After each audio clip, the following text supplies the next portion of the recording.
¿Qué piensas de la supuesta tibieza del PSOE respecto a Venezuela y Cuba? Vamos a ponerlo aquí. Tenía que ser David, ¿verdad? Bueno. No sé a qué te refieres con tibieza. ¿Crees que el PSOE debería estar defendiendo a las dos dictaduras? No. El PSOE se ha pronunciado en contra de ambas dictaduras.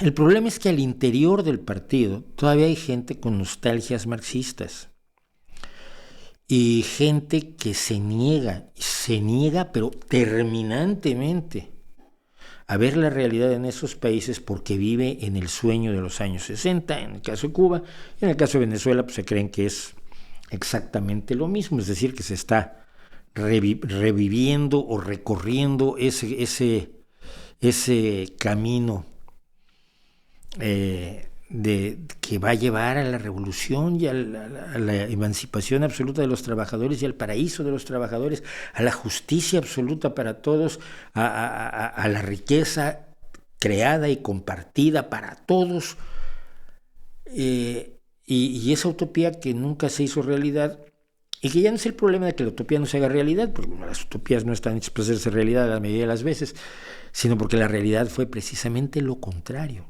La realidad fue lo opuesto, lo comentaba yo en el video de los sindicatos.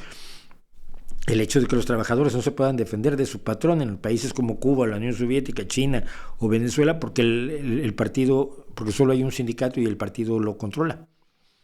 Pues claro, si el Estado es de los trabajadores, ¿cómo te vas a poner en contra del Estado? Serías un traidor, serías un esquirol. Entonces, ese es el tipo de paradojas en las que han caído. El PSOE junto con la Internacional Socialista están en contra de todas las dictaduras. Precisamente la diferencia originaria cuando todos eran marxistas, porque los socialdemócratas fueron marxistas, esto hay que admitirlo, yo no habría sido socialdemócrata en aquel momento. La diferencia es que los socialdemócratas no creían en la revolución y en el partido único, en la dictadura del proletariado y en la instalación de un gobierno autoritario. Y fueron a la cárcel, y fueron a los campos de concentración, y fueron a los campos de exterminio y murieron por esa convicción de que la democracia era el mejor camino de resolver las cosas en lugar de la revolución y el autoritarismo. Entonces, luego después de la Segunda Guerra Mundial y viendo lo que estaba pasando en la Unión Soviética, era clarísimo que un grupo de personas no podían seguir con ellos y fundaron la actual socialdemocracia a partir de la socialdemocracia sueca, de la socialdemocracia alemana, de los programas de Gotha y de Berlín, donde se fue abandonando el marxismo porque resultaba que no era precisamente la herramienta perfecta para estudiar la realidad que nos habían vendido.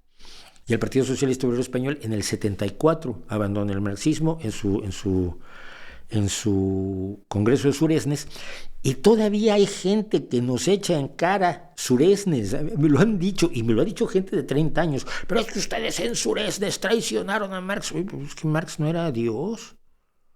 Se valora con seriedad las propuestas de un filósofo y se demuestra que no funcionaban y que estaba equivocado en muchísimas cosas. La historia no avanza dialécticamente. La economía no es el único motor de la historia. La lucha de clases no es forzosamente el único problema que tiene la historia, y ni resolviéndolo resuelves los demás problemas.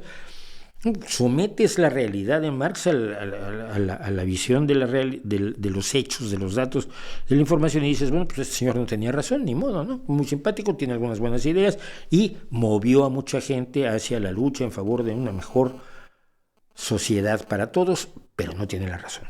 Hay gente que todavía no lo perdona.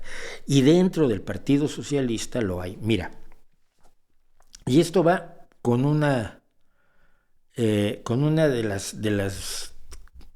los chats que tenía yo guardados de ayer, de la semana pasada, que habla de las coincidencias entre el PSOE y Podemos. Están en el poder juntos, ¿verdad? Sí, por desgracia. ¿Por qué da la impresión que son enemigos? ¿Ambos son de izquierda o no? Sí, sí somos de izquierda, pero ¿cómo? Podemos nace para ocupar el lugar del PSOE, simulando una democracia en la que no cree. Ya he publicado muchas veces el vídeo donde Pablo Iglesias te explica por qué la dictadura del proletariado es la democracia más perfecta. Entonces, cuando Podemos surge, y yo veo lo que hay en cuanto a un fenómeno de carácter populista, de carácter poco de una democracia fingida, de un leninismo anticuado, recauchutado para fingirse más moderno por la vía de los populismos de Laclau y las teorías de la hegemonía de Gramsci. Yo impugno a Podemos en el partido, en mi partido, en el PSOE.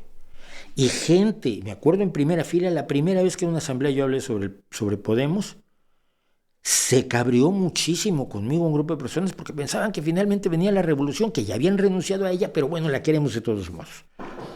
Y tuve compañeros que se enojaron muchísimo conmigo cuando yo denuncié a Podemos. Al paso de los años, los compañeros se han acercado y han dicho, hostia, tenías razón tú, Mauricio. No, pues muchas gracias, no sirvió de mucho, pero ¿qué es lo que pasa? Estamos de acuerdo en los fines, pero no en los medios.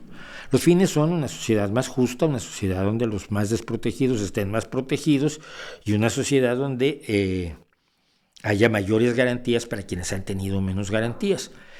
Podemos tiene la visión tradicional marxista de que el problema es que hay que vencer al enemigo y el enemigo son quienes tienen el dinero, son quienes son los ricos, son los dueños de las empresas, etc. El socialismo democrático no ve las cosas así. Evidentemente hay que confrontarse en muchas ocasiones con quien tiene el dinero, con quien tiene las empresas, pero no son los enemigos mortales a los que hay que aniquilar y pasarles por encima con un tanque.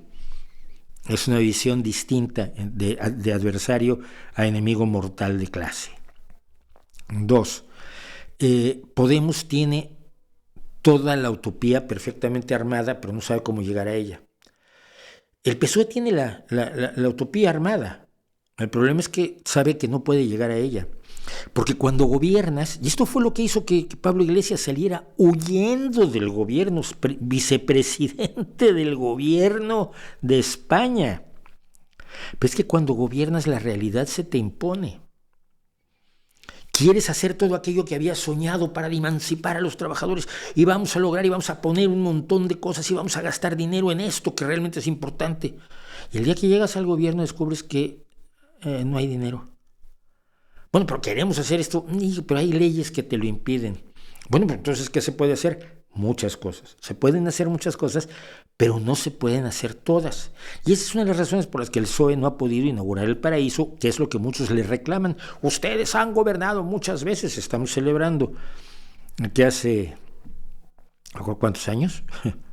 40, sí, en el 82, que el triunfo de Felipe González, cuando el PSOE llega al poder por primera vez en España. Entonces, no, pero ustedes han gobernado muchas veces y no han inaugurado el paraíso. Ya, pues que no había dinero para inaugurarlo. Es que había limitaciones, es que están los demás. Es que yo no puedo gobernar solo para los míos, necesito gobernar para todo el país porque tengo que ser responsable.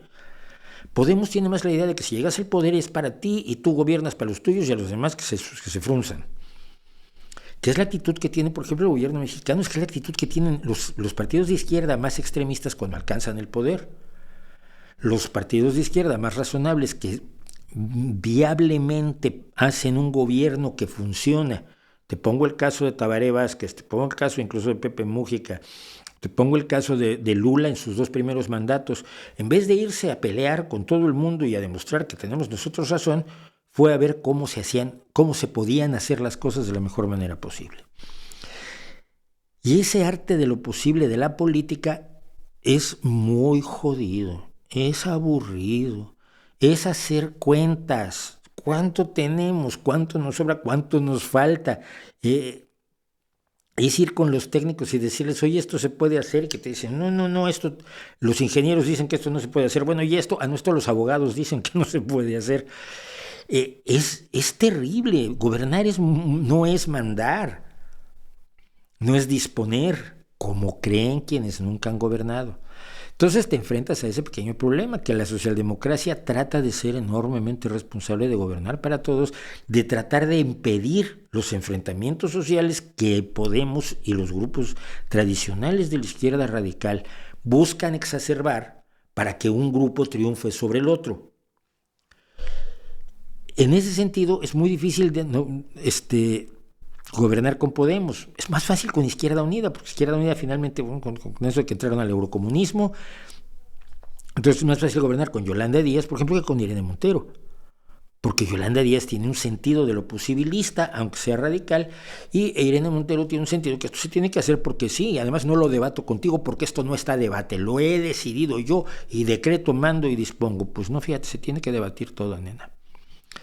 Y ese es uno de los problemas que está teniendo en este momento precisamente el Ministerio de Igualdad de Irene Montero, porque pretende mandar sin que haya debate cuando la gente está exigiendo el debate sobre temas como la ley trans o la ley queer.